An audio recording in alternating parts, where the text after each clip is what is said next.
Breaking right now on Wink News, a desperate search underway for a missing Collier County woman. She's been gone for nearly 24 hours, and now family members are concerned for her life. Plus, Wink News is actively demanding answers in the case of a missing infant. The desperate plea from a family member to bring Chance home. And surrounded by bees, Wink News explains what caused these insects to swarm a family's home. And we had some rain this morning across Charlotte County. Right now, watching a rain area right over Port Charlotte. That's heading across Interstate 75. When I come back, we'll talk about those rain chances into the rest of the evening. Wink News begins with breaking news. Breaking on Wink News at 4, a desperate search for a missing Collier County woman. At 5 o'clock, it'll be 24 hours since Ramona Doggs was last seen at her home on Willoughby Drive. Happening as we speak. There's a very active search right now near Airport Pulling Road and Immokalee Road. Take a look right here. This is Ramona Doggs. She's 5'4", 175 pounds with blonde hair and blue eyes. And here's the real reason for concern. Doggs has dementia. Wink News reporter Jennifer Jones is live in Collier County with the breaking details. Right now, more than 120 people are out here searching for her. Deputies from Collier, Lee, and Charlotte counties are actively looking by ground and by boat. Now, rescuers say 55-year-old Ramona Doggs wandered away from her home yesterday late afternoon. She lives in the Willoughby neighborhood, and she is known for going for walks, but not being out longer than 45 minutes to an hour. It's now 23 hours since she was last seen. Deputies are concerned for her safety because of the heat and because of a medical issue that causes her to become confused. It doesn't matter in Florida what time of the year it is. You have a chance of either heat casualties or even though we live in Florida, there's also the issue of the cold at night. Now, luckily, we're not in that type of the year, but we do have to deal with the heat and needing hydrations and things like that, and that's one of the concerns. Now, take a look at this bracelet right here. It's called Project Lifesaver, and we'll show you how it can cut down searches for an endangered missing person to about 30 minutes, and that's coming up at 5. In the meantime, if you have seen Ramona Doggs or anyone out there who may seem troubled or confused, you are urged to call 911. Live in North Naples, Jennifer Jones, Wink News Now. Jennifer, thank you. Developing now, investigators are still desperate for answers into what happened to baby Chance Walsh. Right now, his parents are still in a South Carolina jail. Wink News has spent the day reaching out to family members and law enforcement. Wink News reporter Kristen Sanchez is live outside Chance's Northport home with new information. It's been almost a week since the search for baby Chance began, and the memorial continues to grow. Teddy bears, flowers, and prayers. And you can see there's still many people hoping to still find Chance alive. Today, Chance's family came to the home to clear out Chance's belongings. The landlord told them he wanted everything out of the Northport home. Chance's grandparents spoke to Wink News. They told us they're not giving up hope and are pushing for any clues about where Chance is. They're hoping he's being taken care of by someone. But when deputies searched the home last week, they found blood throughout the home, and Chance's parents are facing child neglect charges. Sarasota deputies tell Wink News only 2 people know where Chance is, Kristen Burry and Joseph Walsh. The parents are still not cooperating with investigators. Kristen's mother begged for her daughter to open up about Chance. Kristen, you need to stop this now and just tell us where he is. This child is loved so much by so many. An entire world right now loves this boy. And we just want Chance back. We'll take care of him. So just tell us where he is. Tell us where he is. Tell the truth. Tell the truth, Kristen. Tell the truth. Wink News is pressing for answers to find baby Chance. I reached out to the Sarasota Sheriff's Office today. They are not releasing any new information about where Chance is or could be, and they are not releasing any information as to when his parents will be extradited back to Florida.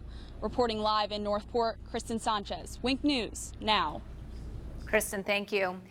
Happening right now, witnesses have taken the stand in a trial of accused killer Philip Barr. Barr is charged with killing 19-year-old Tara Sidorovich in Charlotte County back in 2001. Sidorovich's mom is currently on the stand. Sidorovich was at home alone the morning of October 1st, 2001, waiting for septic workers when she vanished. Barr was one of those septic workers. The state spent more than 3 hours on opening statements today. They told the jury Barr lied several times to investigators, changing stories, each time about meeting Tara and where he was in the home. Meanwhile, the defense told the jury investigators lost their way and targeted Philip Barr despite others being much better suspects.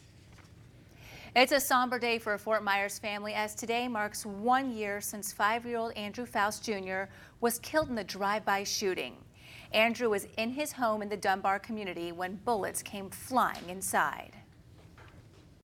It took me 3 months for everything to hit me that my son was murdered.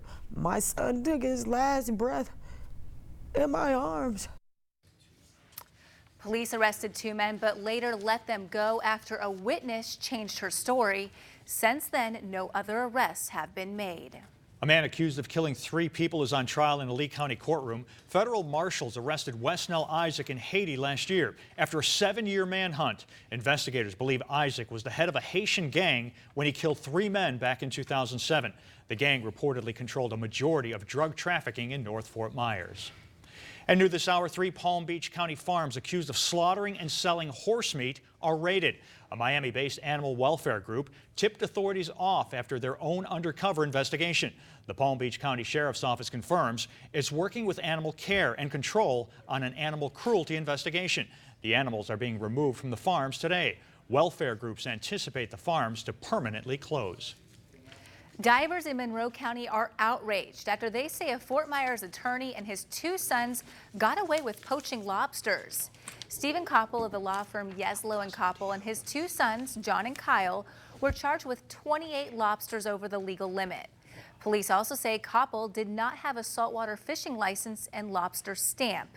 Each of the men pleaded no contest, paid a $378 fine, and received a 6-month probation where they must stay out of Monroe County waters. Now, 2 Fort Myers men are under arrest accused of robbing a convenience store in Cape Coral. Police say Justin Diggs and Jonas Griffin were caught robbing the Family Dollar on Skyline Boulevard.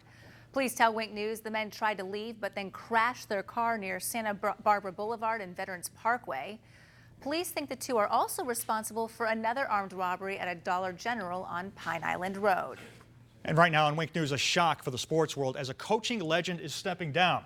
Steve Spurrier resigned as the head football coach at South Carolina today. Wink Sports Director Bill Halter is here. And Bill, this former Gator made quite an impact on college football, didn't he? A top 10 college coach of all time, for sure. Most people in this area will remember Spurrier as the head ball coach who turned Florida into a national power, which it remains today. Spurrier played and actually won a Heisman Trophy as a player at Florida. He returned to the Gators as head coach with a revolutionary new philosophy, a wide-open passing game that set records and helped Florida win a national title. After a brief, unsuccessful stint in the NFL, Spurrier returned to the college game with South Carolina, but he says his time with the Gamecocks is up. Okay, first of all, I'm resigning. I'm not retiring. I'll get that part straight. Yesterday, I was sort of a recruiting liability. It's hard to recruit when your coach has done it a long time and at a certain age. The recruits want to know that guy's going to be there 5-10 years from now. I think I was probably the best coach for this job 11 years ago, but I'm not today. I'm not today. And Spurrier certainly leaves himself open for criticism leaving in the middle of the season like this, but he goes out as the winningest coach in South Carolina history, and of course he has the most wins at the University of Florida as well. He really was a great coach and a great character too, wasn't he? Great for us media folk, Right, because it wasn't the cliches. He gave honest responses. That's right. Lindsay. All right, thanks. Today, Charlotte County Commissioners decided to move forward with plans to expand the county's Justice Center. The total project is estimated to cost $36 million. Right now, the county is working to buy harborfront land for expansion. Now on Wink News, you can help victims of South Carolina's devastating floods.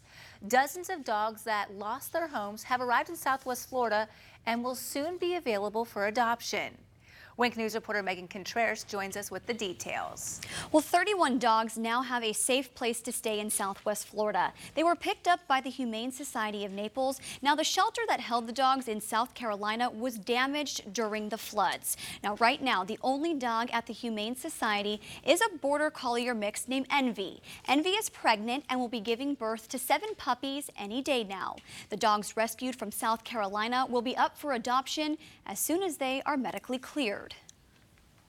They had a lot of animals that had been displaced by the floods, and so they were running out of space. And they want to have room for those animals so that they can reunite them with their owners. And so they wanted to get some of the animals that were in their facilities out to another shelter, and so we offered to do that. The cleanup in South Carolina is far from over. Wink News checked in with the Red Cross. 2 volunteers from Southwest Florida are still in South Carolina. Count on Wink News to continue to check in with those volunteers and follow their work. Reporting live in the studio, Megan Contreras, Wink News now.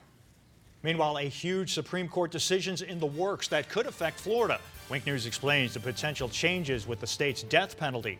Plus, a disturbing discovery made at a Florida movie theater. What one customer found that has some shocked. And the rain has returned across Southwest Florida. Had some rain earlier up in Charlotte County. Now still tracking a few showers just off the coast of the Cape Hayes Peninsula, just off the coast of Naples as well. All that rain working its way up to the north and east. When I come back, we'll track that and we'll talk about those rain chances as we work our way to the end of the work week.